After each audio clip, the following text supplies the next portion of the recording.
Hello everyone, ZenBatman here. Remember this hump day that killers need love too. Every time you hit that subscribe button, a killer main will have mercy on a survivor. Who knows? It might even be you. Although if it's a spirit, she's still gonna slug all four of you, close the hatch in your face and worry you, but at least you tried. Thank you. So, welcome to our Dead Talk. This week is Lurk Emote Toilet Death. Alex is dying in the bathroom. Zen, if anything happens, if you get a call. Wobble's in there anyway, we're fine. At this point, Wobble is our toilet lifeguard. So the spirit Rin Yamaoka, who is the great great great great great great great great great great great great granddaughter of Oni Kazan Yamaoka, which I think her DLC was first, but that's still a really fun little tie-in. And it does come into play as far as apparently their blind rage is genetic. Mm-hmm. So Rin was a college student. Her family was middle class-ish. But the university she was going to was private, so it was very expensive. And her father was just I think they called him just like a salary man. Mm-hmm. So basically just middle marketing business guy, not making loads of money, but also like they weren't impoverished. But it was a struggle to afford her schooling because it was a private university that he was trying to send her to. And she started to work as a waitress as well, to help kind of make some money to help with it, but it generally was not enough. So her family was already like pushed to the edges of being financially insecure. Hi artist, hi Titan. We just got started. And that all got a lot worse when her mother got sick, because the medical bills and having to care for her, and her mother was bedridden. She couldn't work herself. That really started to pile up. So that was extremely stressful for Rin's father. And it kind of just ate away at him. The constant stress of just trying to get by, of taking care of his wife, taking care of his daughter, making sure they had a house, they had food, to the point that he started having very dark thoughts that would keep him up at night. I don't know where the tome story comes in. So I'm going to talk about that before I get to the end of Rin's father's dark thoughts. Rin had been taking kendo lessons for a really long time, which is a form of martial art. She didn't really enjoy it, to be honest, but it was something that her father insisted she do because she is a Yamaoka. She comes from a bloodline of samurai, again, Kazan Yamaoka, and just warriors in general. And it would be a shame for her to not embrace her ancestry and heritage by being a martial artist. So she was kind of forced into kendo, but she was also really fucking good at it. So she kind of didn't... She wasn't, like, at the front of her class or anything like that. Like, she didn't really want to draw attention to her, because also, like, she was surrounded by guys, and if anybody has ever known what it's like to be a woman surrounded by men in a men-dominated field, it sucks. It's horrifying. And the least amount of attention you can draw to yourself, the better. But that didn't stop them from noticing the times that she did kick their ass. And there was a group of guys who particularly did not like that she was better than them. They couldn't handle it. Toxic masculinity strikes again. Mm-hmm. And she's walking home after her kendo class really late one night, and a group of those guys come up and they start messing with her. And she already, like, in her mind, already knew, like, what was gonna happen. They were gonna try to beat her up and shit.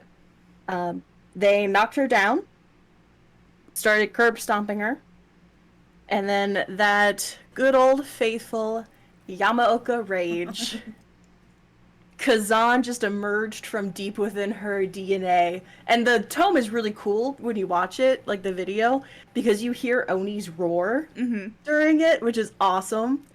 Um, and so she refers to that rage that she feels as the dragon awakening. So which tells me this is not the first time she's experienced the dragon. Um, because it's very familiar with it from how it was described.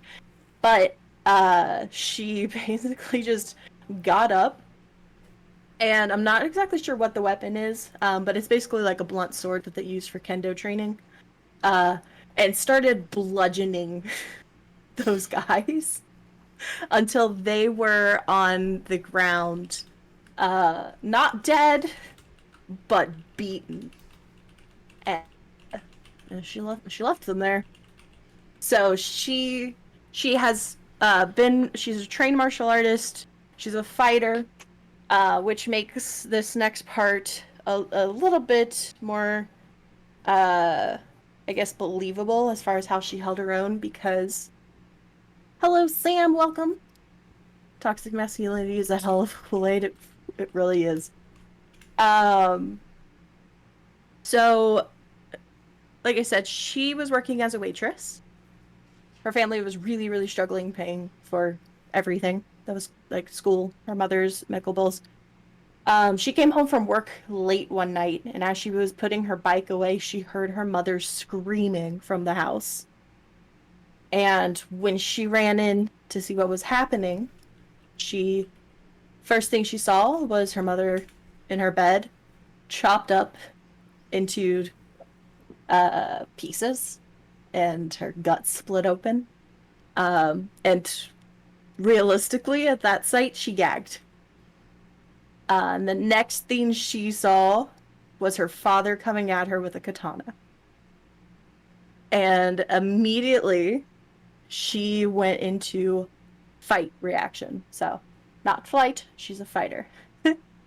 um, from there, he hit her arm, and she tried to run out of the room and got knocked down. And as she was pulling herself up, he actually like cut almost through her arm, to the point that she was then out into like the hallway. He kept trying to hit her with the katana. He eventually grabbed her hair and threw her through a glass partition from like the second story to the first, where she landed down in the glass. She could hear him still up there walking around. And she knew she could not let him get away with it. So she was really struggling, fighting to survive.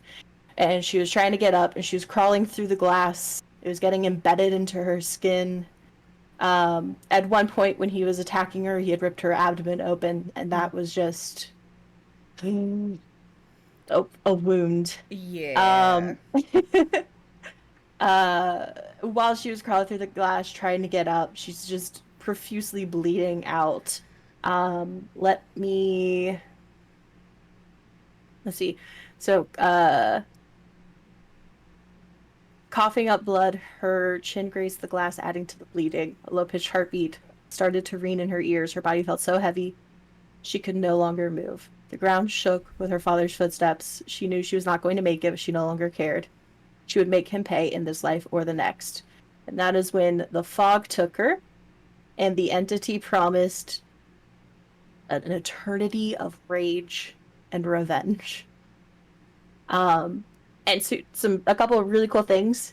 So if you look at Spirit, everywhere that like her body is disconnected, is supposed to be where her father had actually hit her with the katana and chopped her up. And when she is moriing somebody, she is actually cutting them in the same places that her father hit her. So she's just reliving. Every time she mories, she's just reliving that nightmare of being chopped up by her own father. Also, the add-on Father's Glasses lets you see blood. Ooh. Which is lore-wise, my favorite add-on. Did I miss anything? Well, I had like, I was pondering like that last sentence that you were saying that she wanted to have revenge either in this life or the next, and then she Hmm. went into the fog. So I'm like, it are any of the survivors like the reincarnated or past life of her dad? Like that she was able to that she was like, okay, this is fine. Interesting thought. Because I mean, if somebody came along and was like, hey, yeah, you can come into this place and just like kill some people because you got some rage problems that need an outlet, and you're very specifically pissed at that one person, you're probably not gonna be like, yeah, let me just go and in general rage at other people. It's like, no, no, no, I want that guy. Well, so I think it's more that she was consumed by her rage. So she's very much like the grudge is what I got from it. Where it was triggered by a specific person, but no longer aimed. It's just blanket rage. Artist also says girl boss. Isn't it implied that her father snapping was something to do with the entity, or am I misremembering a tome somewhere?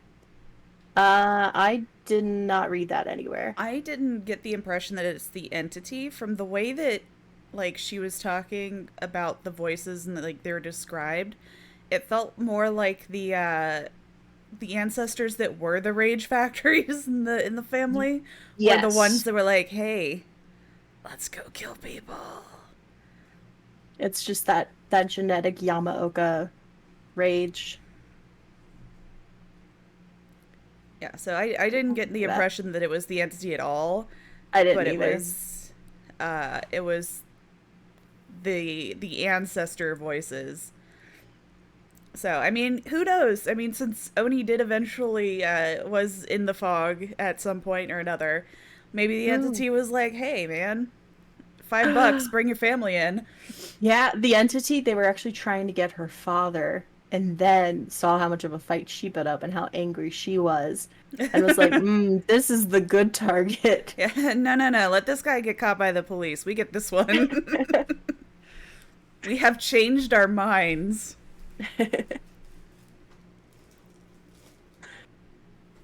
All right. So, as far as the horror movie goes, uh, this is going to take place at the Yamaoka family residence.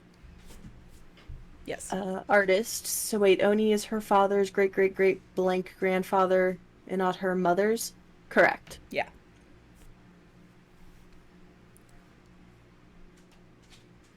She was, I think we can assume she was very close to her mother. Yeah. Um, I would say simply from the add-on mother-daughter ring. Like they had a shared piece of jewelry. Mm-hmm. So, Honestly, that was probably like the one thing keeping her from snapping because like she didn't kill the bullies, and like during those periods when they came after her, she did originally run away. Like yes. the her ancestors were like, "Go fuck them up," and she was like, "No, no, I'm not gonna do that." And even when she did fight with them, she didn't kill them. And the voices were like, "Hey, maybe you should," and she's like, "No, no, no, I'm going home." But it's like all bets were off the moment her mom died. Like that was probably Yeah. like her whole tie to humanity right there was her mom. And the moment that was gone, she was like, "Fuck it." Yes.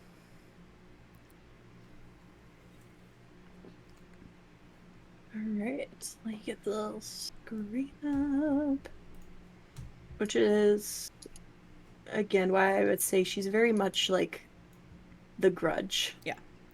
Also, I love the fact that like when you're on that map, that there's Oni shrines all over the damn place. Like Yes. I walked around there and they were in like the little buildings.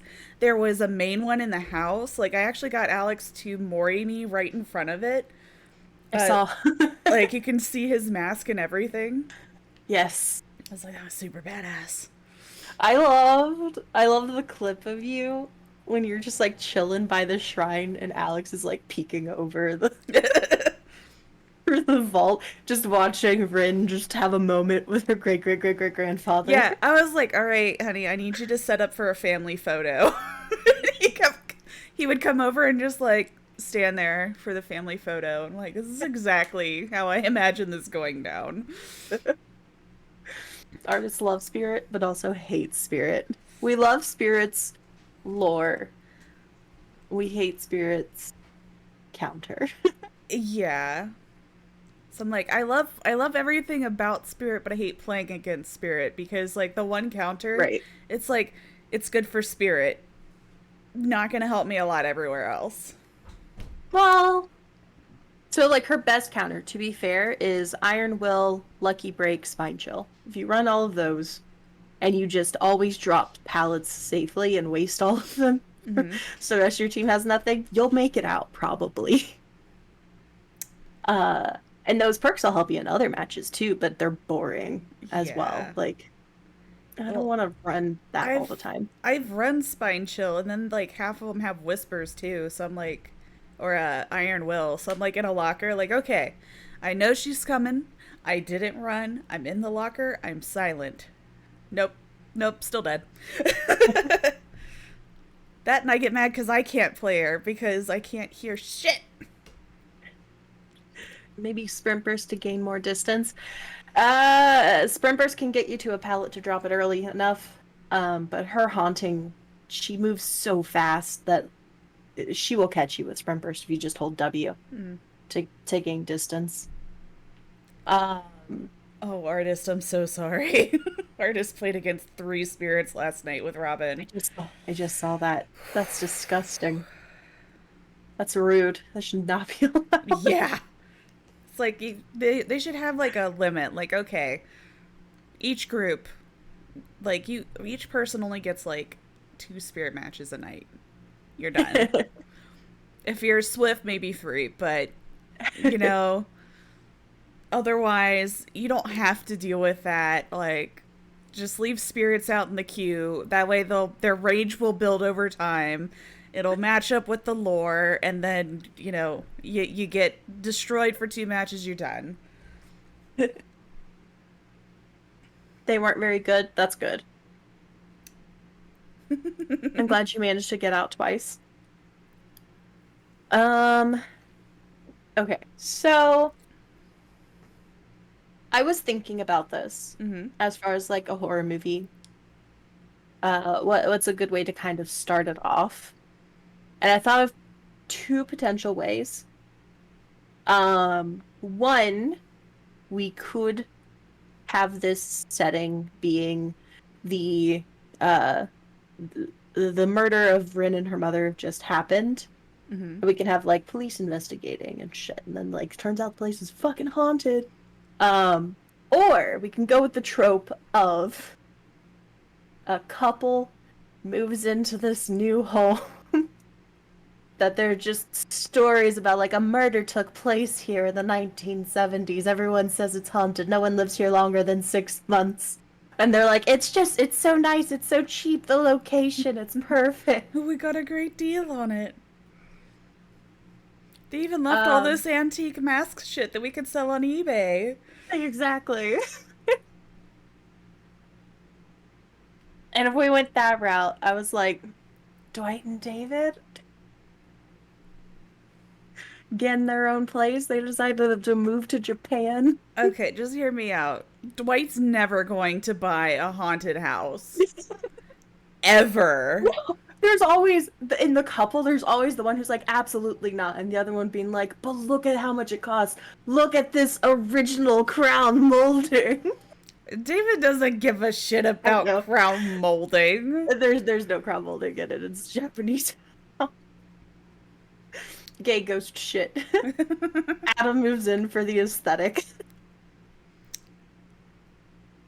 I was thinking it would be another haunted like house type of thing, just because it's like so much acreage out there.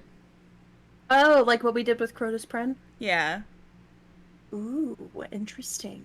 like nobody bought the thing because I mean, when you're at the map, like it looks like it's aged a little bit because there's stuff growing in it, so nobody's touched it. True. There's still glass lying all over the damn place. Somebody's ransacked it, obviously, but it doesn't look like anybody lived there, so they might be just like, okay, so let's go check this place out because it has been in ruin for years, but for some reason all the candles are still lit around these fucking places. These Ooh. masks all have the fucking shrines are still set up and are the only thing in this entire place that's been dusted and taken care of. I was about to say Elodie's the one taking care of it, but she would probably actually pilfer it for that one guy Oh yeah. she works for. So I don't think Elodie's been there before. Otherwise, shit would be missing. Yeah. Or Felix. she would be the first one to go missing. Yes. And all the shit Art- got put right back. Artist acres is a way to measure the size of land. Um, Felix could be getting a job to like renovate it. Oh yeah, gonna do some sexy architecture. Yeah. Be like, hey, we want to rebuild this home, but we still want to keep the style of it because it's an iconic place. Felix Richter, sex architect. Claude tending to the trees. Yeah, David's like, I really want to buy this place, but my boyfriend thinks it's haunted. Could you make it look a little sexier? And Felix is like, oh, I got you. Yes. It's being renovated for their pad. You don't know Elodie's story? Elodie traveled around and found weird historical artifacts that some guy sent her out to go find. And she'd get them for him, she'd get paid. And then in the Parisian catacombs, she got kidnapped by a cult. And then she managed to break free from them, and then the entity took her anyway. That's the short notes. No, that could be really fun. So we have David and Dwight looking to buy. Dwight's really apprehensive. And David's like, let me get it cleaned up for you first. Mm-hmm. Hires Felix for a renovation. Claudette for landscaping. You need anybody else? Oh, yeah. You're the one who's bought a home. What else? What else is required? We did not buy a home in the way that most people would, and we really should have. But then again, that would mean that our house would be the most likely to be haunted because we don't goofed. Adam can be the next door neighbor. I like that. Ace convinced him that he's there for something, but nobody really knows why. That's actually really funny. Ash is there for ghost busting because they've heard that it's like really haunted, and they heard that he takes care of really haunted shit. No, hold on. They hired Ash, and they got Ace also. That's a tag-along. I just like imagining they're just like this weird uncle duo type. Yeah. Meg is there because she's trying to run around the whole world. Yeah, Meg's been using the outskirts of it as her running track for ages. And Spirit's just been like waiting patiently for her to finally cross the threshold. Ooh. It's like one of these days that bitch is gonna slip. Let me pull up the survivor list. Jake's been living out there on the land Yes! for years. Jake's been squatting on the property this whole time.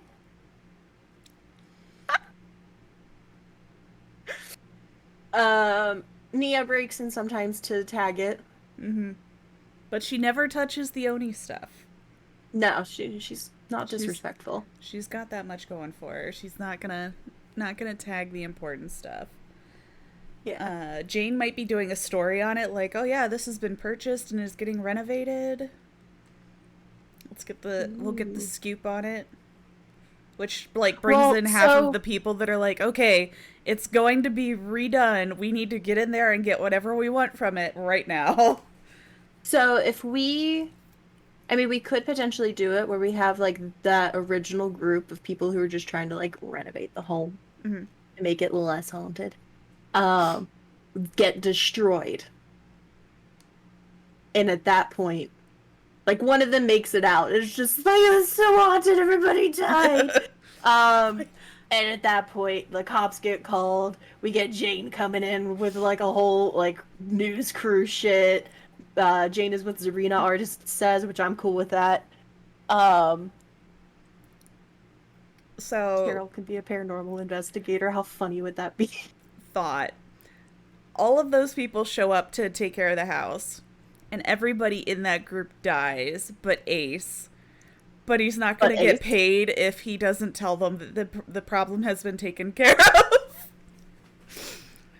So Dwight and David show up to this house expecting all the work to be done, and it's not. But Ace already got paid. Ace got paid, he's out of there! I love it! Alright, let's... What was that list again? We had... Felix? Felix is our architect. Claudette was the landscaper. Yeah, Jake was living off the land, just unfortunately there. Nia was tagging. Ash was the Ghostbuster. Alright. Yeah.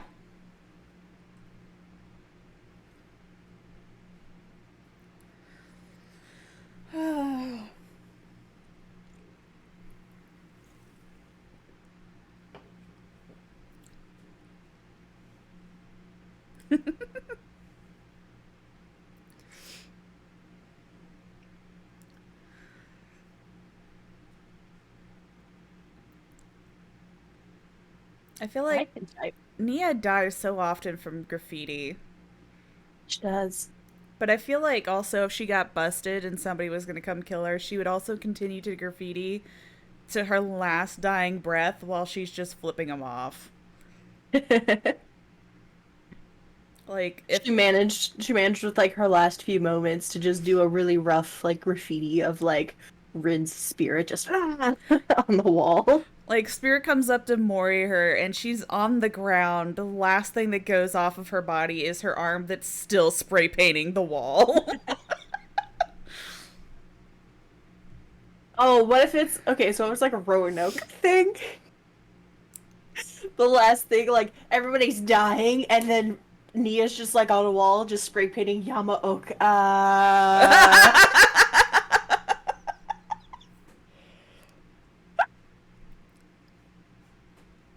It's very corny.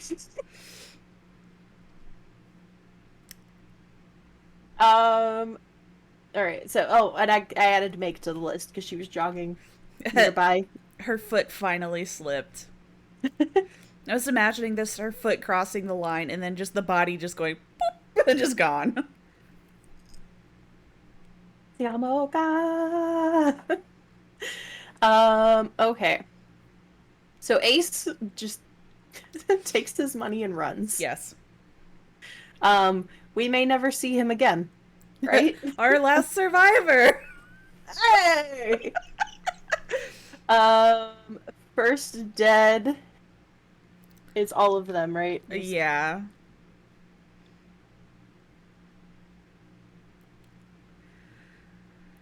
That was easy and fast. Yeah. So David and Dwight show up on the property expecting things to look good. Yeah. And instead they find bodies. Yeah. And Dwight's like, I thought you said you were going to make this less haunted. There's more ghosts than what we started with. They call the cops. I believe they would probably accuse Ace of murdering everybody. Oh, yeah, because he's the only one that's not there anymore. Everybody else is identified. Artist wants to know for an agreement that Yunjin will survive against Trickster, and I think so, yeah. Oh yeah. Um, so they call the cops. Uh, that's Tap, Jill, and Leon show up, and they're just like, it was this guy that we hired. They never got his name. Yeah. Because they were working with Ash, and Ace just showed up with him. Guess like, yeah, it was middle-aged guy with a hat and glasses, smelled like cigarettes and porn. He had a weird like thing, and he liked to use finger guns a lot. When we asked him if the ghost would be taken care of, he was like, "You betcha."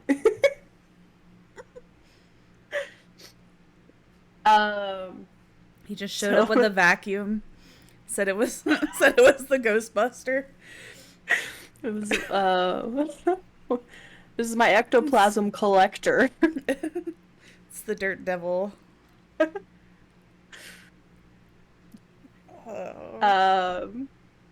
So they're gonna go off that minor description, try to figure out where this guy went. At which point we could have Jane and Zarina from a news standpoint. And I forgot about this. Nancy's actually wants to be an investigative journalist. Is she an intern now? That's what I was about to say. She can intern for Jane and Zarina. We can embrace that part of her. That'll be nice. That way she's not just dying to banging Steve all the time. Yeah! So we could stick her with the ladies. Did we want to say Adam lived next door? Yeah, that would make sense. Because then either the ladies or the cops could go and talk to Adam and be like, hey, did you see anything? What do you know about this place? It's like, did you happen to see this guy? Yeah. It's like, hey, he's rummaging through my garbage cans last night. Yeah, middle-aged. Yeah, he's fucking middle-aged raccoon. He came over out yesterday, asked first if I had any beers, and I said no, and then I just saw him digging through the garbage can after he plugged in this random vacuum, realized it didn't reach across the border, and it's still there if you want to look at it. They take the vacuum away from the finger. That's how Ace survived, is because he was trying to plug in the vacuum cleaner and bring it over to the estate because they didn't have electric. Yeah!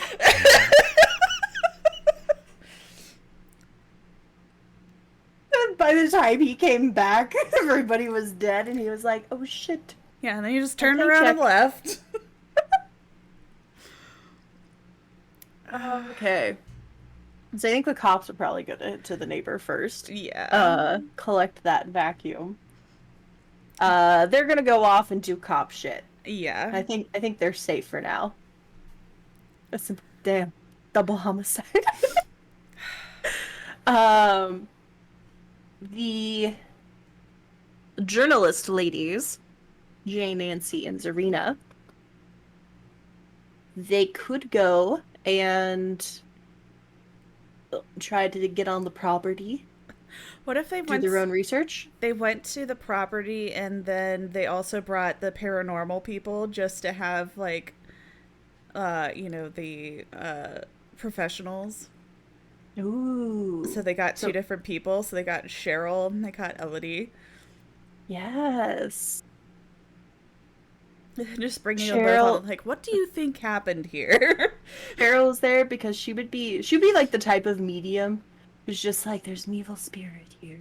I can sense their intentions. They're very angry. Yeah. And then Elodie's just like, I know that mask. I saw it in a book. That's probably worth $800. No, sorry, she's French. Euros.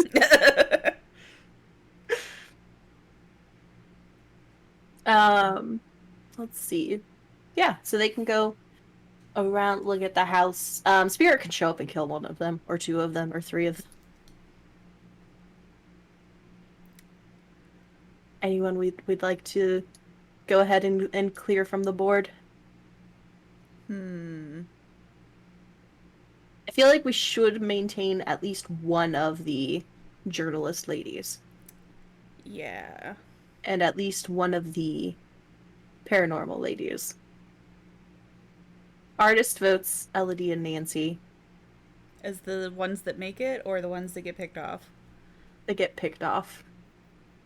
But I would like Elodie to live longer than that. I was gonna say, interesting, show your work. Ufoof also says Elodie and Nancy. Guys! Wow. I am a Nancy main! I mean, to be fair, I feel like Cheryl, if she saw this shit happening, would be like, well, I've seen this shit before. Let's leave. So well, she could get stopped on her way out. Yeah, that's true. But she probably also knows to run in zigzags.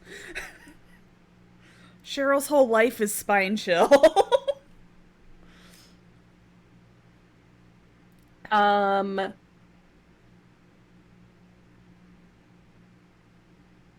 Jane?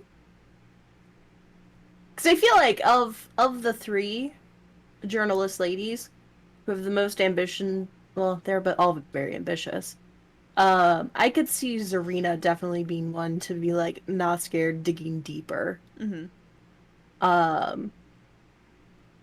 So I would like Zarina to definitely make it out of this. I was gonna say, let's put this on the board. Who's going to touch Oni's shit? Elodie.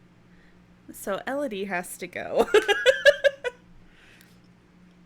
Because that's not gonna fly. There's no way she's gonna touch that shit and Spirit's gonna let her leave. That's fair. That is going to be the tunnel of a lifetime. The others might even make it out because of that tunnel, but...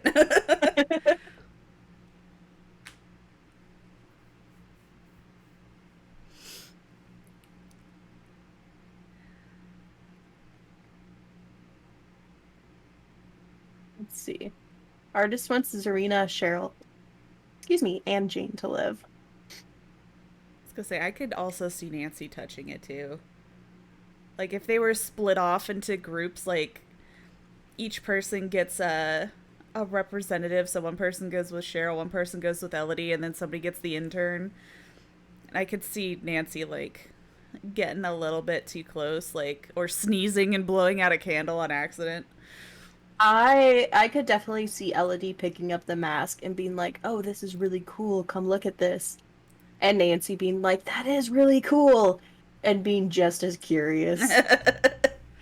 So yeah, okay, it's been justified. I mean, the professional picked it up. It's safe, right? Elodie and Nancy touch Oni's shit and die. And then Nancy would like bump into it for now. Elodie and Nancy, and then Jane, Zarina, and Cheryl. What? Hold on. I need more sentences than that, artist. So Zarina, Cheryl, and Jane are alive, but they probably hear the screams of Nancy and Elodie being murdered in another room. Well, they wouldn't just leave the intern alone. Oh, no, you're not muted anymore. What now? They wouldn't just leave the intern alone, so I figure Zarina or Jane would be with her. That's fair. I mean, they can probably, like, get out because, well, they touched the shit, but they didn't. There could even be, like, Zarina's like, don't touch that shit. This is investigative journalism, you dumbasses. And then, like, Spirit just comes out of left field and kills him, and she's just fucking running away like, I fucking told him. I fucking told him not to touch it, and they fucking touched it anyway.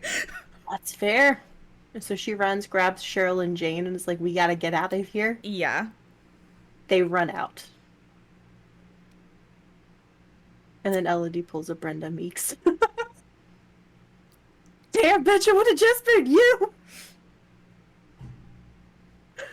They go over to Adam's house, because they need help, like, right now.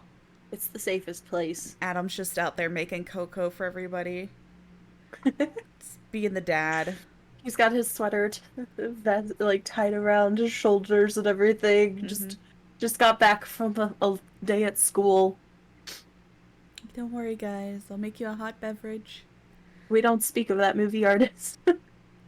I hear screams over there all the time. It's okay. And they're like, what? Uh, I was like, Adam survived just because he's heard the screaming over there. He knows better. he knows not to go. He's the one person that's like, guys, don't do it. Don't go over there. Just don't do it. I think they would probably call the cops again, maybe, Mm-hmm. and give them an update of saying, hey, well, Zarina would be like, hey, I saw my friends get murdered. Yeah. And they're like, Ace is back. Oh, God. Like, no, it's a ghost. And then they're cops, and they're just like, no. They're no ghosts. And they're like, can you at least give us a description? And they clearly describe a female ghost, and they're like, all right, he has an accomplice.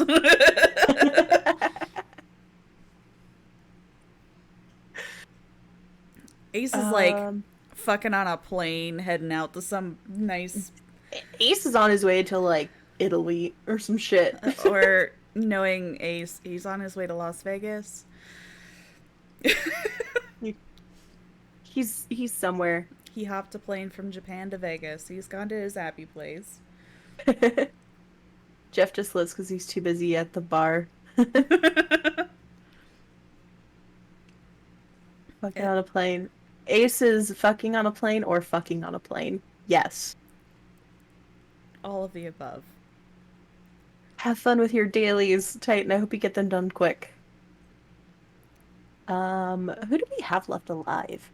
We still haven't defined where Yunjin is, or Kate, Steve, Yui, Bill, Fong, Jeff, Quentin. Lori. Steve's gonna show up because he hasn't heard from his girlfriend in a few days after she dies. Yeah. I can see him like...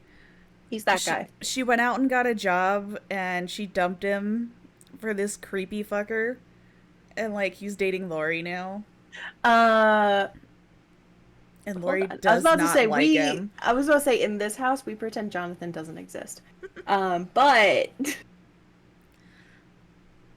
I do. Quentin should live in honor of his upcoming facelift. Yeah, it's just the end. She goes to kill him.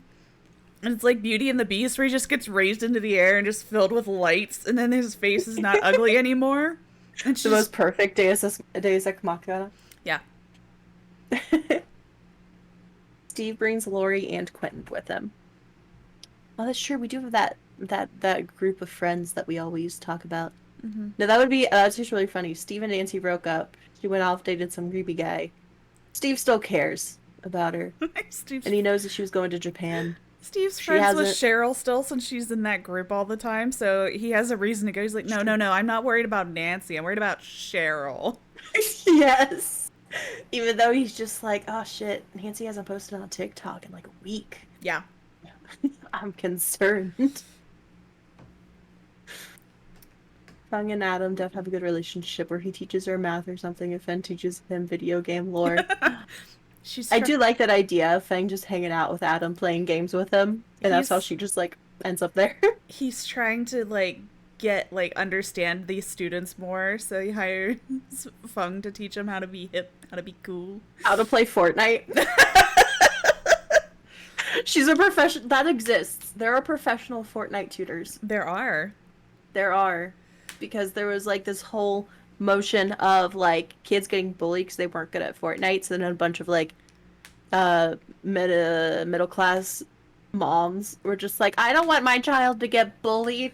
Well, so they just hired tutors to teach their kid how to play Fortnite. Well, and there's coaches all over the place, since it's esports now, and a bunch of kids are like, That's true. I want to grow up to be a professional esport player, and they're like, well, I guess we better start now.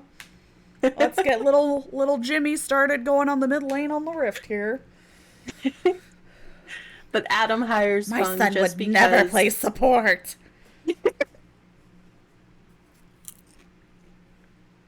My son is a tank, and you will treat him as nothing less.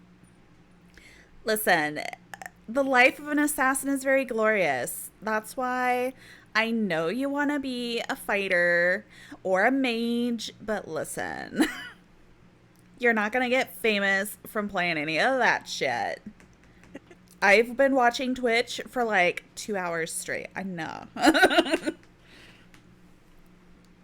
Sponsors don't want support. Plain and simple. It's sad, You don't but need it's G true. Fuel to hit an E button.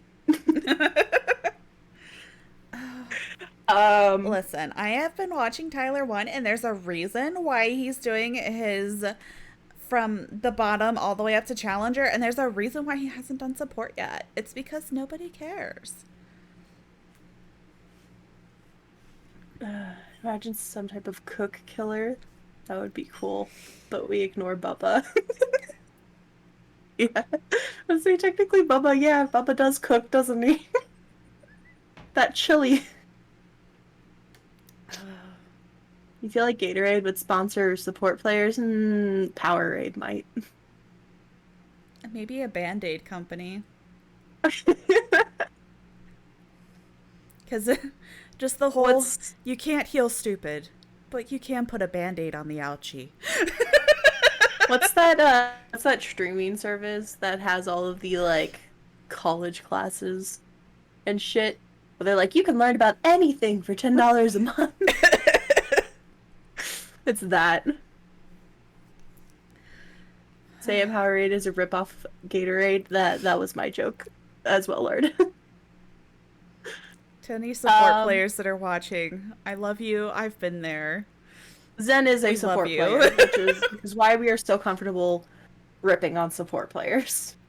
Because I've been there. I know the shit that gets shoveled on a support player. When you're watching your ADC tower dive at level 1 and then go, what the fuck, why didn't you heal me? And it's like, listen, I have a W on Soraka that can heal you one time every like 7 seconds. But you stayed under there until you died. Oh, there's a lot of support players in the chat tonight. I love you. I love all of you. Usually snipes are safer. In my head, I want to say I like sniping. But I'm better at tanking, naturally. You didn't even play a tank in League. What? When we played League, you weren't even playing tanks. I know. You were playing Twitch. You're playing like an ADC. You played Vigors, the mage. I know. Branching out. But anytime I played like shit, like that Star Wars game, I played that off with my friends. I was always tanking. I usually will play the long range person or support, or in the case of League of Legends, I was playing support and jungle. I was like, I just want my queue times to be as fast as they can possibly be, and nobody wants either of those roles. So I did it.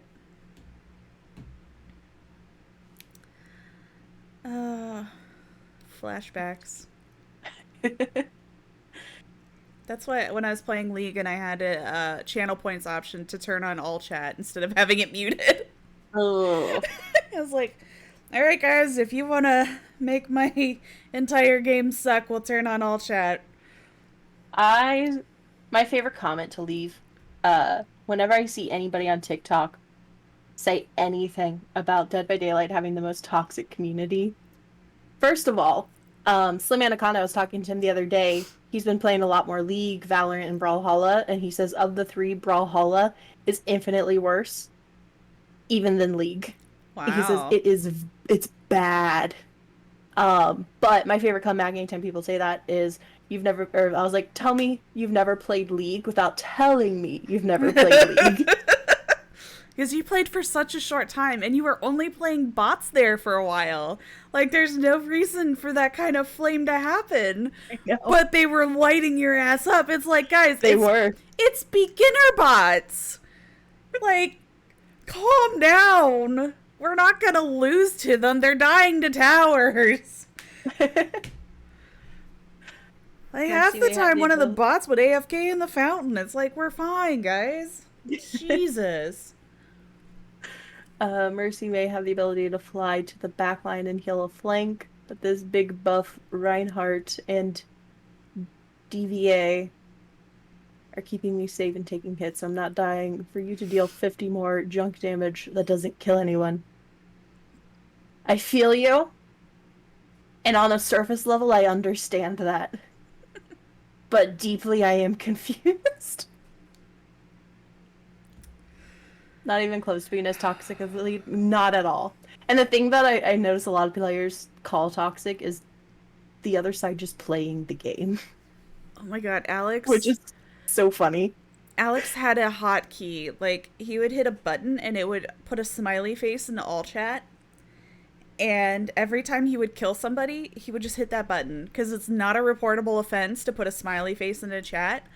But it tilted every single person that, like, saw it. It just, like, the entire game just rotated.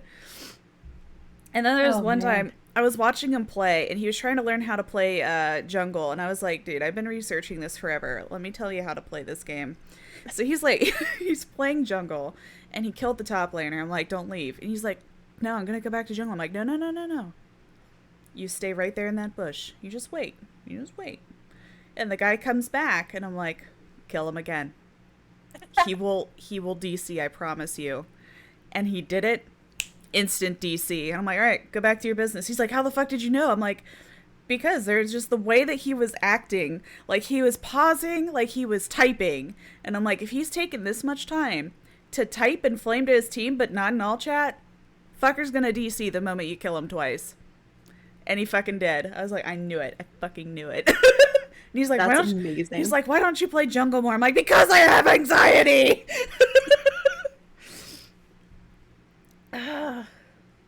I never play League YouTube insured. I won't ever do that. My mental health thanks you. You can mute chat so that nobody ever hears. You don't have to see shit.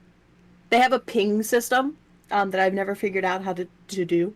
That helps you with any sort of actual game communication. Mm-hmm. So you don't have to chat with anybody if you ever want to play. We also just ought to have like a really chill team one day. We ought to just start a team and just be like the most chill team on earth.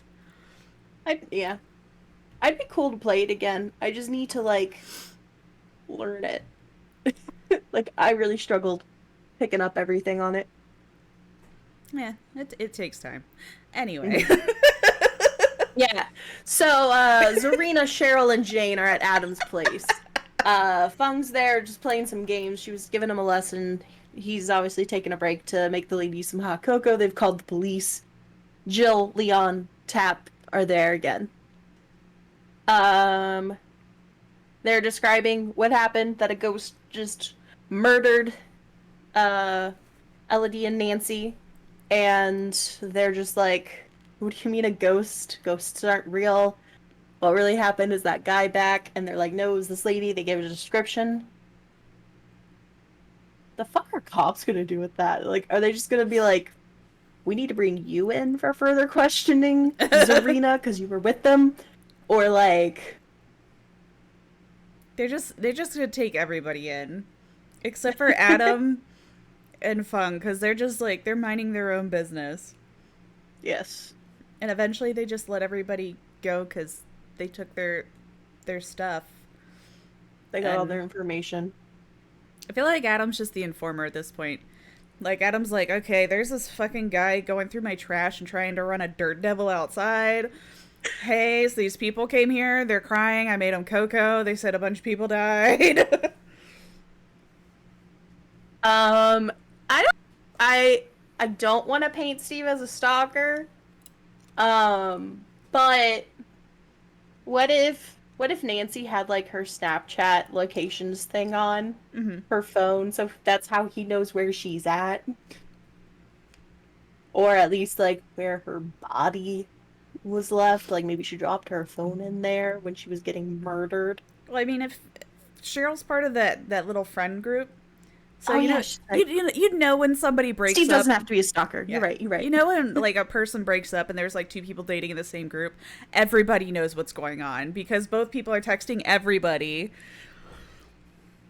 That's just how it is. And Cheryl, yes. So Cheryl tells in the group chat, Nancy got murked. Yeah. And so Quentin, Steve, and Lori hop a plane to Japan. My God, can you imagine like Kate and her gang are getting ready to go to Japan for a show, and they like stop and are like, "Hey, can we help you carry this stuff?" And Yunjin's like, "I can only pay you $5." And they're like, "Done." And she's like, "I think we can hire these people. $5 a gig. That's all I can give you." I know how we get Jeff there. Jeff has that actual job. That's a job. That's a real job. What's it fucking called? Where you move the music equipment. A roadie? Yes. Jeff's a roadie for Kate. I can see that. It seems so fitting. I love it.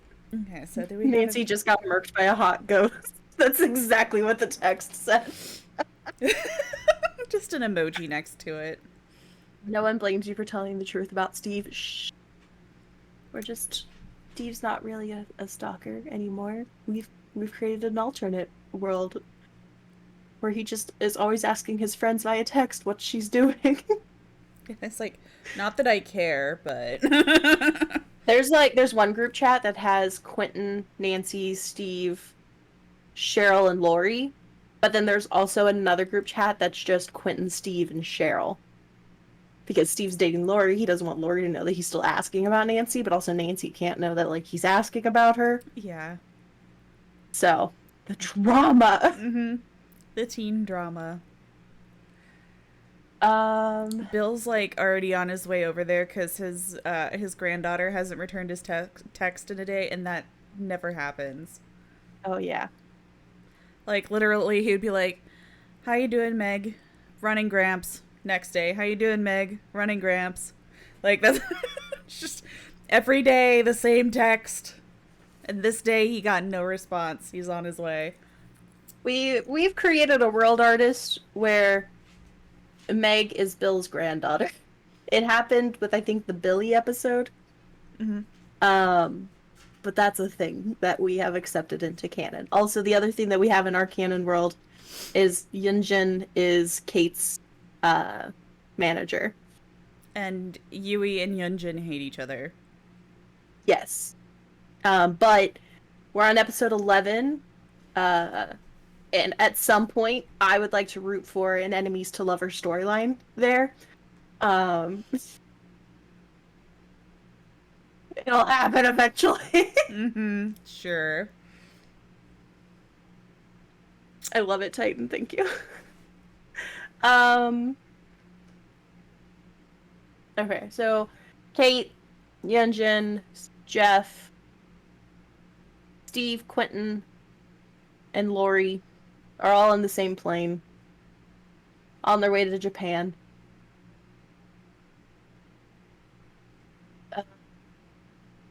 Yui's already there, just street racing. Yes. Usually. Bill's going out to find his granddaughter. Maybe goes to the police for a missing persons report. Mm-hmm. And be like, she always likes to run in this area. And they're like, that's where the murders were. And he's like, the what? And they're like, oh. Like, hi, so while you're here, could you identify a body? Oh,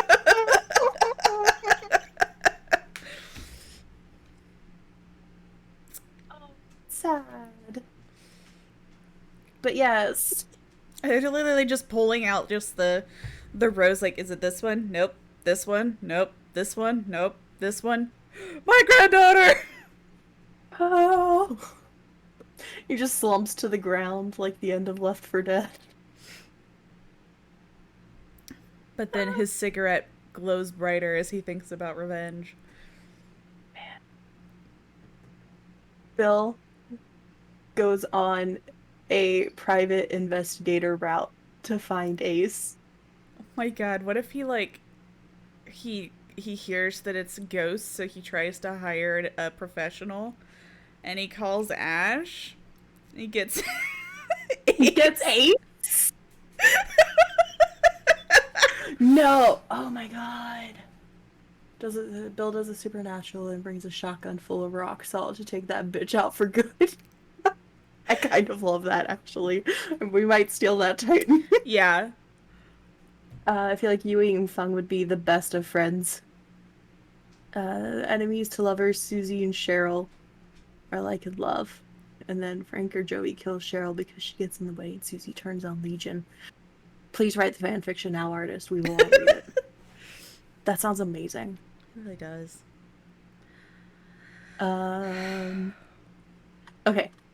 Let me get this straight. Okay, so we got a bunch of them coming into Japan. Mm-hmm. Bill didn't hear from his granddaughter, goes to file a missing persons report. It says, like, that she always likes to run at this place every day. And the police are like, do you want to identify a body?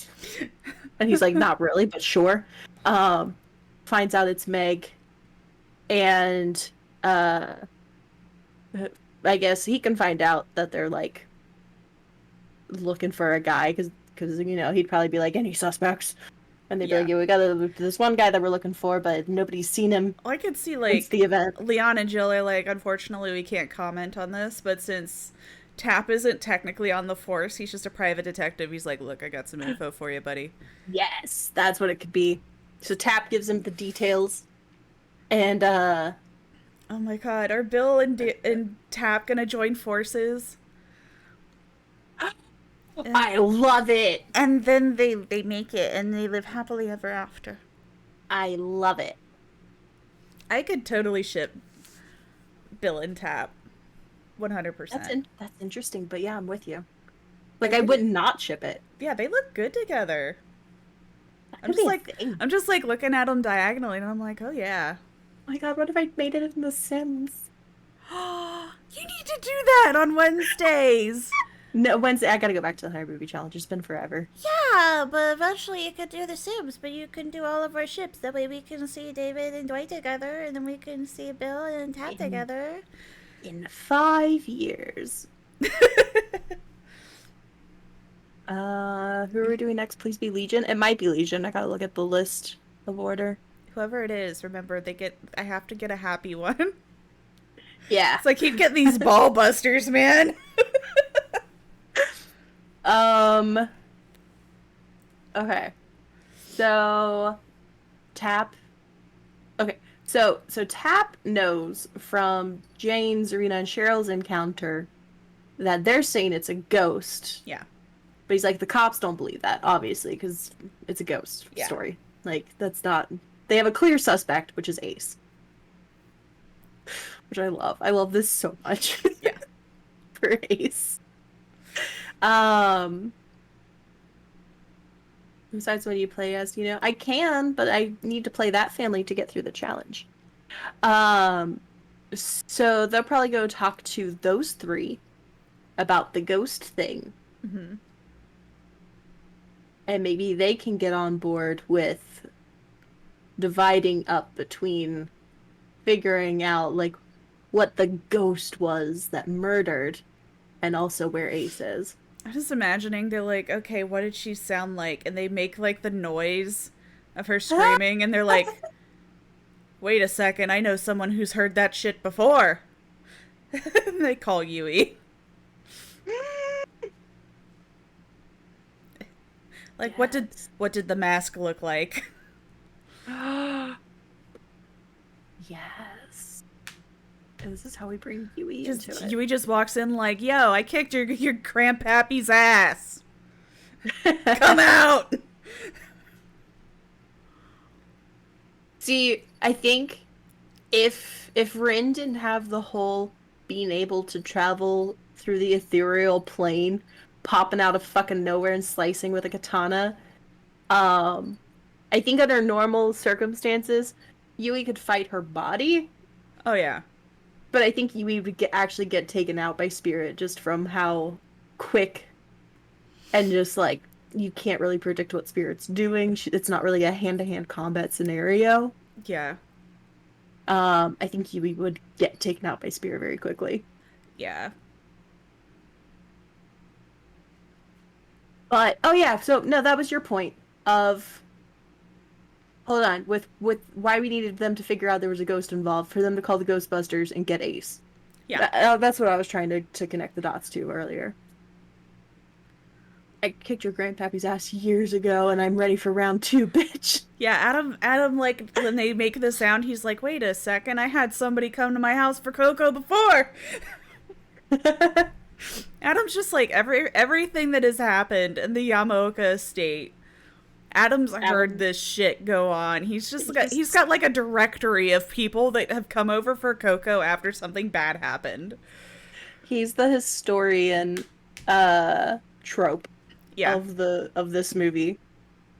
So they call in Yui, and she's like, "Yeah, We I get the fought the Yamaokas." we get the badass shot of her just like riding in on her motorcycle and skidding across the The gravel, pulling slow, up to the door. the slow motion of her taking her helmet off, whipping her hair out, stepping off of the bike, and just like helmet tucked under her arm, A slow pan, shifting her goggles up. the slow pan from the rock hard abdomen. Yes, there's a sunset behind her. Yui deserves nothing but the best cinematography in this. I could see, like, since everybody made it, like, the Kate's van like drives by and ruins the shot, and Yui just turns around and starts yelling. Yunjin's driving, and she's like, "Listen, if you didn't like it, get off the road, bitch." She's like, "I'm on private property." Just the fighting starts immediately. Atmosphere ruined. I love it. Um, so we haven't killed anybody in a long time. I know, we've just been like building up everything. I know. And then Yui kills Yunjin. You know, I'm fine with this. How? How does Yui kill Yunjin? Yui's like, "Listen, I know for a fact that she can't go past this line. See? She's not doing anything. Fuck your grandpappy." And then just like shoves Yunjin in there and goes, "Whoops."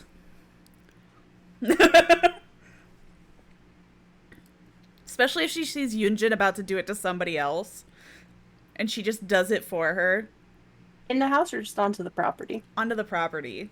Like, if they're out there, like, walking the property, and Yui's like, "Okay, listen, I know for a fact that if you don't cross this property line, that nothing bad'll happen to you." And Yunjin is, like, mid-push, getting ready to shove one of the younger ones across, and Yui just, like, swats her over, saving one of the young kids and knocking Probably Yunjin Quentin. in to prove a point. Probably Quentin. Yeah. Okay. Quentin's already vibrating. He's had so much caffeine in him that, like, if she pokes him, he's just gonna jump across the line. So, Yui kills her, but she did it for good. They would all witness Yunjin dying, though, right? Yeah. That's horrifying. I think they would just get back on the bus. And Yui's just sitting there flipping her off, and Spirit's just screaming at her. At which point Yui goes to fight Spirit and dies. No, if she knows that if she can't cross the line, because otherwise she would have killed Adam a long time ago if she could get past it. True. So I think Yui's just sitting there just flipping her the bird and describing everything. It's just pissing Spirit off more and more and more and more. And then she just like looks at her like, "Shut up, I kicked your grandpappy's ass." She's like, "Ah!" Artist is adding in some Spirit sounds to chat. Um,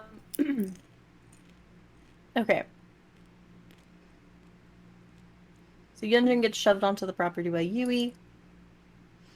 Dies. And then we have Kate, Jeff. All the Eve. teenagers are now on their phones, just live TikTok. They're all live. I love it. I don't know who to kill next. Or how to kill next.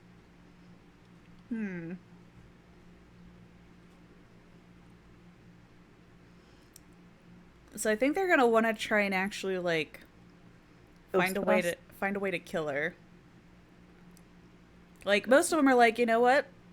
The smart thing to do would be just wall off this property, fill it with cement, call it a day. And Bill's like, no, no, I need revenge. And they're like, okay, so we can just let the old man cross the line and die, or because this is a horror movie, they're gonna help him. Imagining cell phone hour from Be More Chill with all the teens on TikTok lives. Okay. They could call the Ghostbuster at that point. Yes. And Ace returns.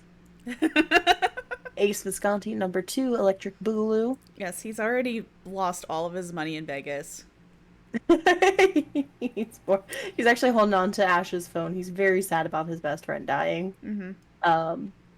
That he's just keeping hold of that piece and it rings. And he's like, hello? And they're like, is this Ashley Williams? And he's just like, why, yes it is. Yeah, chainsaw. Vroom, Fake vroom. Tennessee accent. And they're like, we got a job for you in Japan. And he was like, I was just there last week.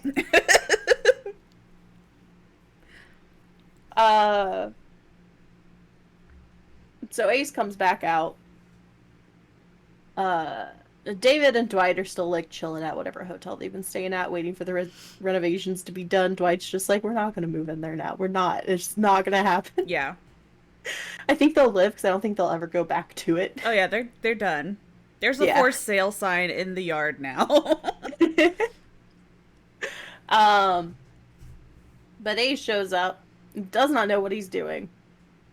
But confidently tells them, yeah, I know how to get rid of the spirit.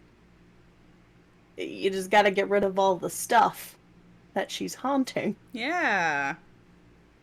We can have more people touch more Oni shit. So the people that are definitely not going to buy this is probably going to be Adam. Right.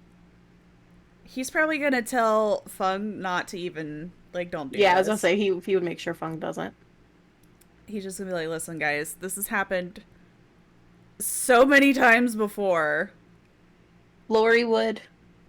Yeah, the teenager group is just like, we need to go back and do this for Nancy. Tap has called Leon and Jill, and they're like, legit, we got it on the phone. I would say Bill and Tap would actually go touch shit. Oh, yeah. Because they'd be like, we hired the guy, we trust him. Mm-hmm.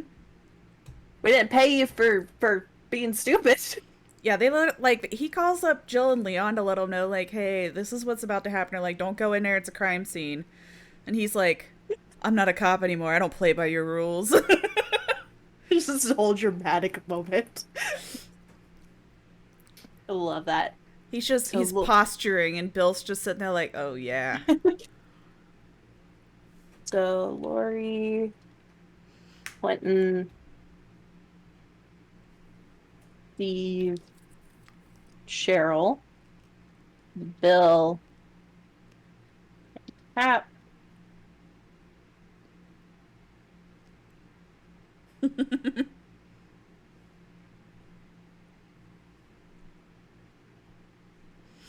Yeah, he's like, you guys need to go get this shit and bring it off the property. And I bring it back to me off site so that I can purge the spirit from it. Yes. And he's legit just like making marshmallows in Adam's like backyard or something. Kate and Jeff are probably with Adam. Mm-hmm. Do we want to bring Jane and Zarina back into the mix at all? Would they really go back though? I don't think they would. They just lost an intern. Yeah. I think they looked out their story. They don't give a shit about the intern. They're like, oh no, we lost another intern. Damn. This is the third one to a haunting too. Thank God we don't have to pay them, and they have to fill out a waiver saying that they can't sue us. Okay, so they had their whole thing of like Nancy and Lodi dying, and we never saw them again. Cool. Okay, so officially for survivors, Dwight and David make it because they don't go back. And Zarina and Jane, they just don't go back. Yeah, that's the key. I feel like Adam should Adam honestly live as the historian. Like, Adam never went to begin with. He was smart enough not to. uh, oh yeah, and Fung. unless But Fung goes unless, anyway. yeah, unless like she's leaving Adam's place and she just happens to be like, it's just a shortcut to walk through here. I'll be fine. Mm-hmm. Poor Fung. I think we should do that. Mm-hmm. Artist hates it, but at some point you gotta rip apart the souls Mm-hmm. of your audience. You gotta really make them feel that the killer is a true threat to even the ones they love.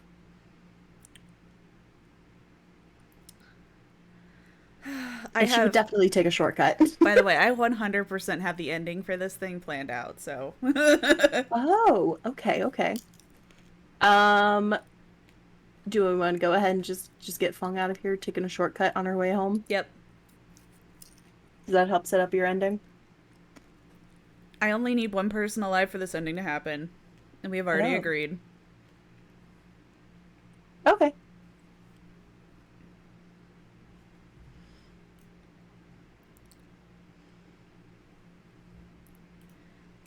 Okay. So we need to get Leon and Jill back in here. Yunjin's dead, Elodie's dead, Felix is dead. Cheryl is dead. Mm-hmm. Serena's not coming back. Yui is still around. Steve just died. Nancy's dead. Ash is dead. Jane left. Jeff? Is with Kate with Adam. Okay. Adam's gonna make it. Kate's hanging out with Adam. Tap's gonna die in this one. Quentin's gonna die in this one. David is not coming back. Fung just died. Bill died. Ace is making marshmallows. Ace is still alive, but a fugitive. Yeah. Let's see. Lori just died. Nia's dead. Jake's dead. Claudette's dead. Meg's dead. Dwight's dead. Okay. So all these people just died. So at that point, I feel like Jill and Leon would come tearing ass over and would see Ace in the driveway, and Ace has no idea that he's wanted because he just pieced out. And they might, like, drag him onto the crime scene to be like, you need to show us what you did. And Ace is just like, let me out, let me out, let me out. And the spirit kills all three of them. Mm-hmm. Perfect.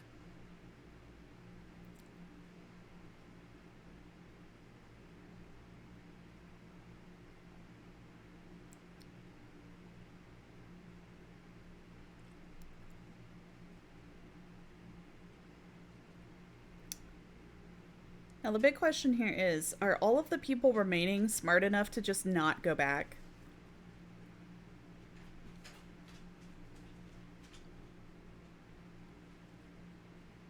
It's not. But I don't. I don't know. I would say I don't think. I think Adam would warn her, like, "Hey, don't step onto the property." But I think she'd also have a hard time understanding the property line. She's like, I gotta go back, I gotta go grab Yunjin. She was my manager. And he's like, listen, I'll take care of everything.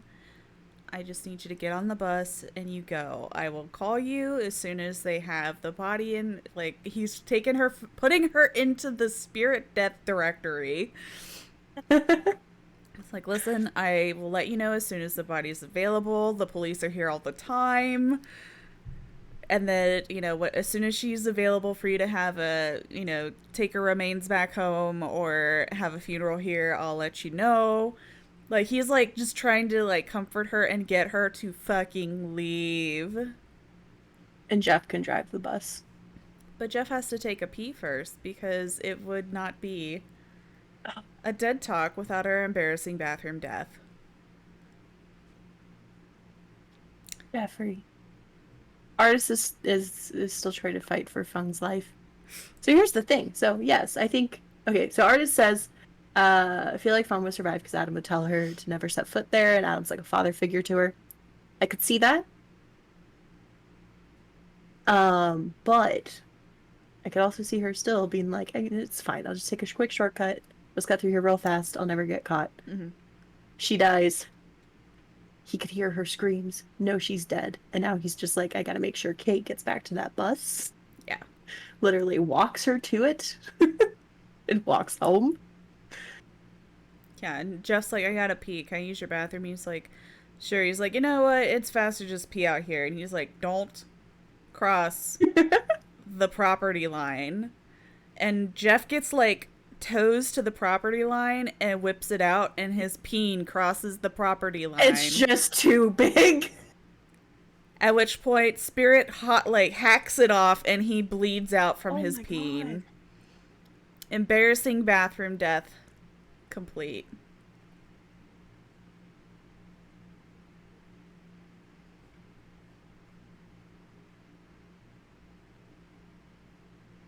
What's that surgery called?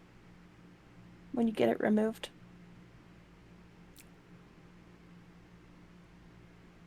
I know this. I know it too.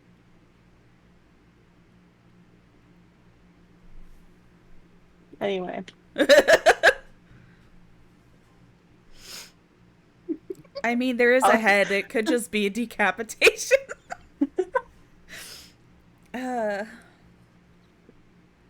I like saying massive schlong better. Everybody else lives? Yeah, I think everybody else should go. Like, Adam's just loading everybody else up on the bus and getting them to leave and letting them know, like, he took everybody's information. He'll let them know as soon as he's got more. Every endowed viewer just shuddered in solidarity. Yeah. My apologies. All right. Zarina drives the bus away because from our past episodes, she just like knows how to drive a bus. Yeah.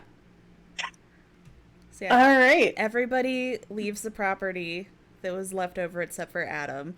Adam's sitting in his driveway. He's waving goodbye as the bus, the back of the bus disappears in the distance. He goes back into his house.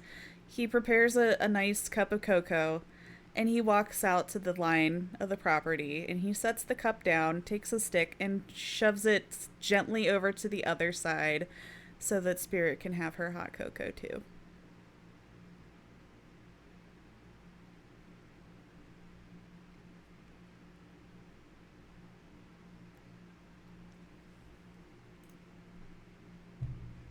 Cut to credits.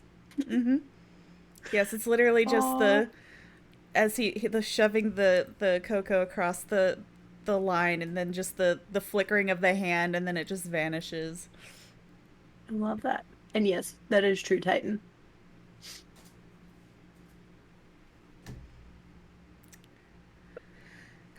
All right. So recap.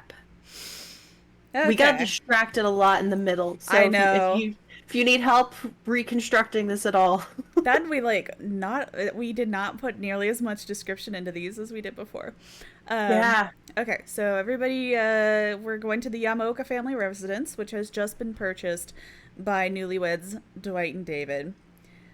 And David got a really fucking good deal on this, and Dwight's like, it looks creepy as fuck. And David's like, don't worry, I'll hire some people. They're gonna modernize it. It won't be creepy as fuck anymore, I promise. So they hire sex architect Felix Richter, Claudette to do landscaping. Jake was squatting on the property. Nobody knew. He wasn't bothering anybody. Just in case, they hired a Ghostbuster, which was Ash and Ace. Ace was just coming with him. And then, unbeknownst to everybody else, Nia was actively graffitiing the site, and Meg jogged around the property line on a regular basis while she was there. So now that all these people have shown up on the property, Spirit's like, fuck this noise, and goes ahead and just starts killing everybody. Kills Nia, who's tagging it with Yamaoka. And he goes, Yamaoka. The last thing to go down is her hand, which is still clutching the spray paint. Ace survives this because he went to the next door neighbor Adam's house. He has a ghost busting machine. It's a dirt devil with a peeling label on it. And he asked him originally for some stuff, and Adam's like, I don't have anything for you. And he's like, okay. So he starts rummaging through his garbage can and tries to plug in the dirt devil and bring it onto the property, but it's not long enough. So he just leaves the dirt devil, realizes, oh shit, everybody's dead. So he calls up Dwight and Dave and goes, yeah, everything's done, and takes the money, and he pieces out. So the police come, and there's just dead bodies everywhere. So they're taking the dead bodies out. There's a news crew here on site that's trying to figure out what happened. And they sneak in there, which is Zarina, Jane, and then Nancy is their intern. And they brought paranormal professionals, Elodie and Cheryl. Now, Elodie is with them and sees Oni's shit and is like, oh my god, look at this. Let's pick it up and take a look at this. So she picks it up, and the intern's like, oh, well, the professional's touching it, so I can touch it. So she picks it, like, she starts touching it too. Spirit just goes ahead and fucking murders all of them. All of them being Elodie and Nancy. The other ones are like, fuck, and they leave and they run to the neighbor's house. Adam's just like, oh, fuck, more of them. So he opens the door, he makes them a hot beverage, and calls the police to report the next round of deaths. And so they're describing what they've seen, and meanwhile, while they're talking to Adam, the group of teenagers that was friends with Nancy and Cheryl, they've been all chatting in different group chats because Steve and Nancy broke up. So obviously there's like faction groups of group texts, and Cheryl was finally like, hey guys, I hate to be the one to tell you this, but Nancy got killed by a hot ghost, with a couple of emojis. And so they decided to come over to the US, or not the US, to Japan from the US. And then Kate is going to go on tour in Japan with Yunjin, and Jeff is their roadie. So they're all going over there, and they cross over, and then Bill also comes over because his granddaughter didn't answer his text messages, so he's suspicious because this is not normal. He goes to the police station and like, hey, do you think you could identify a body? Because there's been some murders, and yeah, the body was definitely there. So Bill is out for revenge. So meanwhile, back at the other place, first Tap, he asked for information on the suspect, and Leon and Jill refuse to say anything because, it's a open police investigation. But Tap has quit the force. He got fired technically, but he's been around still. So he's like, I got information for you. And so Bill and Tap decide that they're going to team up because they're totally adorable. And so everybody starts heading over to Adam's house because that's the place to be. And while Adam is listening to all this, description, they were describing the scream that Spirit made, and he was like, you know what, that sounds familiar. So he dials up Yui, and Yui decides to go ahead and come in. And she does this cinematic drive up, motorcycle skidding across the gravel. It's kicking up everywhere, and she gets off of the motorcycle. It starts this pan up from the rock hard washboard abs, and her taking her helmet off and shaking out the hair. And Kate's bus drives up and fucking ruins the shot. And Yui and Yunjin start arguing immediately. So anyway, everybody's hanging out. Everybody's talking about this stuff. And they decide that they're going to call a Ghostbuster. And Ace still has Ash's phone. He had pieced out. He had spent all of the money already. So when the phone rings, he picks up and he's on his way. So while they're waiting for that guy to show up, Yui is literally telling everybody, listen, if you cross this property line, you're fucked. And Yunjin's like, really? And gets ready to go and poke Quentin because he's all jittery to try and push him over the line. So Yui just shoves her preemptively and saves Quentin's life. And Yunjin gets absolutely demolished by the spirit, and all of the teenagers have their phones out and they are live streaming on TikTok. So, the secret's out. Anyway, so Ace shows up and he's like, okay, all we need to do is get Oni's shit off of the property, and you guys bring it to me while I am out here working on the proper ritual required to burn it. He's actually just fucking making marshmallows in Adam's backyard. So they're like, okay, let's do this. And Tap calls up the other two cops, Leon and Jill, to let them know that they're getting ready to do this. And they're like, dude, don't go on there. It's an active crime scene. And he's like, I'm not bound by your rules anymore. And he goes off. So the people that ended up going was Lori, Quentin, Steve, Cheryl, Bill, Tap, all going in to take Oni's shit. And they all get mowed down in there because Spirit's fast. She can phase to different spots. So they didn't stand a chance. Which, obviously, Adam hears all this and he's just like, God damn it, I keep talking to these people and they don't fucking listen to me. Anyway, it's Fung's time, so she decides she's gonna head out, and he's like, okay, be careful, remember, don't cross the border. And Fung goes, and she's like, you know what? I'm gonna take the shortcut, nothing bad's happened to me before, and something bad happened this time. So Fung dies, Adam hears it, he just, like, gives a resigned sigh. And at this point, the police roll into Adam's house, and they see Ace out there making marshmallows, and they're like, that's the guy. And Ace had no idea that he was wanted because he pieced out so fast. So Jill and Leon take Ace onto the property to try and force him to tell them what he did, how he killed these people. And they die there. Adam is trying to prevent any additional fatalities and is loading all of the other survivors onto the bus. Yui's getting on her motorcycle, flipping the bird to Yunjin's dead body across the way before tearing out of there. And Adam is successful in getting everybody on the bus, but Jeff's like, oh, dude, I gotta pee. Can I use your bathroom? And Adam's like, sure. And he's like, oh, fuck, I don't have time. It'll be faster if I go out here. And Adam's like, don't cross the property line. And Jeff's like, okay. So he gets, like, toes right up to the property line, but doesn't cross it. He whips out his dick, and the dick crosses the property line, and Spirit just slices that sausage right off. And he dies from blood loss. So at that point, we have our final survivors of Dwight, David, Zarina, Jane, Adam, Kate, and Yui. Everybody gets on the bus and leaves. With the exception of Adam, who goes back into his house. He had promised everybody that as soon as they have updates on the bodies, funerals and whatnot, he would give them all a call. He's got himself a little book that's got all the information of all the people that ever crossed into his yard because shit went down in the Yamaoka estate. He makes himself some nice hot cocoa and puts it in a cup, and he walks outside, goes to the property line, sets it down, gets a stick, and pushes it across the property line, and there's a little flicker as the spirit phases over, takes her cocoa, and leaves. Beautiful. Adam is a good boy.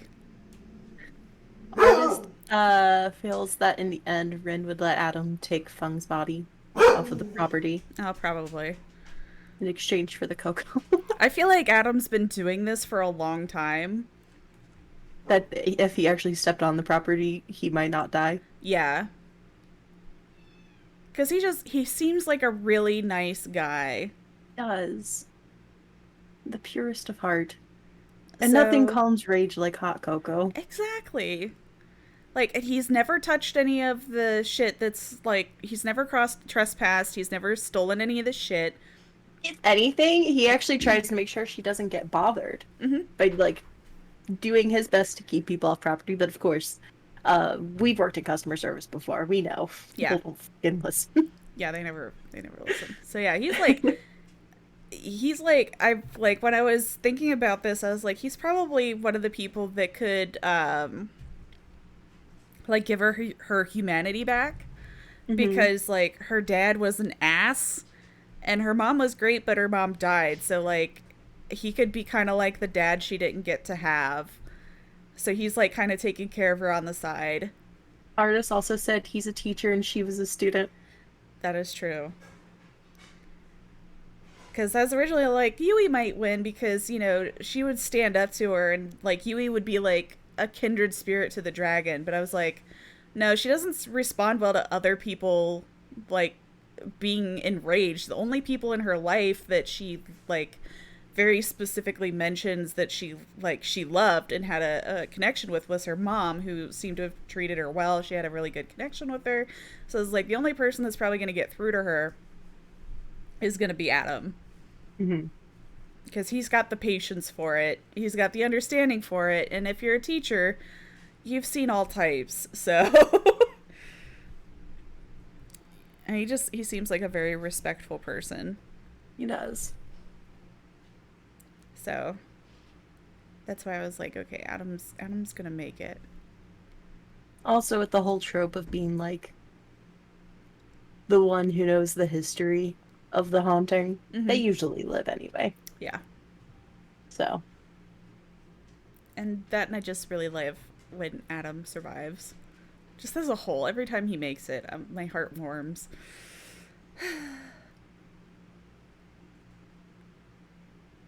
All right. Welcome back, Alex. I'm gonna see who's live. The fuck? And then I'm really tempted to go and... Expression, level, and function, game graph, see header, level, what the fuck? Stalker sources trunk? Dear, what are you doing? Tried to copy and paste an emote? What the fuck emote has stalker slash sources slash trunk? I think he didn't actually copy. Not sure why that was in the clipboard.